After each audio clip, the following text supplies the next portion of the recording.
بسم اللہ الرحمن الرحیم۔ ام المؤمنین حضرت عائشہ صدیقہ رضی اللہ عنہا نے بیان فرمایا کہ رمضان کے روزے فرض ہونے سے پہلے مسلمان عاشورہ کا روزہ رکھتے تھے۔ عاشورہ ہی کے دن جاہلیت میں کعبہ پر غلاف چڑھایا جاتا تھا۔ پھر جب اللہ تعالیٰ نے رمضان فرض کر دیا تو رسول اللہ صلی اللہ علیہ وآلہ وسلم نے لوگوں سے فرمایا کہ اب جس کا جی چاہے عاشورہ کا روزہ رکھے اور جس کا جی چاہے چھوڑ دے۔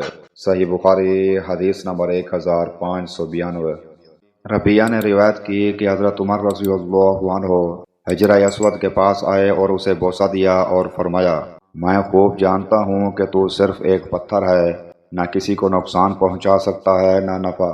اگر رسول اللہ صلی اللہ علیہ وآلہ وسلم کو تجھے بوسہ دیتے ہوئے میں نہ دیکھتا تو میں بھی کبھی تجھے بوسہ نہ دیتا۔ صحیح بخاری حدیث نمبر 1597۔ حضرت ابو ذر رضی اللہ عنہ سے روایت ہے، انہوں نے بیان کیا کہ رسول اللہ صلی اللہ علیہ وآلہ وسلم نے فرمایا، جب میں مکہ میں تھا تو میری گھر کی چھت کھلی اور جبرائیل علیہ السلام نازل ہوئے۔ انہوں نے میرا سینہ چاک کیا اور اسے زمزم کے پانی سے دھویا۔ اس کے بعد ایک سونے کا تاشت لائے جو حکمت اور ایمان سے بھرا ہوا تھا، اسے انہوں نے میرے سینے میں ڈال دیا اور پھر سینہ بند کر دیا۔ اب وہ مجھے ہاتھ سے پکڑ کر آسمان دنیا کی طرف لے چلے۔ آسمان دنیا کے دروازہ سے جبرائیل علیہ السلام نے کہا، دروازہ کھولو۔ انہوں نے دریافت کیا، کون صاحب ہیں؟ کہا، جبرائیل علیہ السلام۔ صحیح بخاری حدیث نمبر 1636۔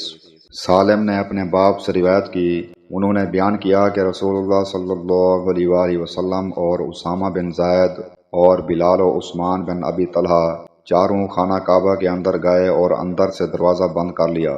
پھر جب دروازہ کھولا تو میں پہلا شخص تھا جو اندر گیا۔ میری ملاقات بلال سے ہوئی۔ میں نے پوچھا کہ کیا نبی کریم صلی اللہ علیہ وآلہ وسلم نے اندر نماز پڑھی ہے؟ انہوں نے بتلایا کہ ہاں، دونوں یمنی ستونوں کے درمیان آپ نے نماز پڑھی ہے۔ صحیح بخاری حدیث نمبر 1598۔ ابو سعید خدری رضی اللہ عنہ سے روایت ہے کہ نبی کریم صلی اللہ علیہ وآلہ وسلم نے فرمایا، بیت اللہ کا حج اور عمرہ یاجوج اور ماجوج کے نکلنے کے بعد بھی ہوتا رہے گا۔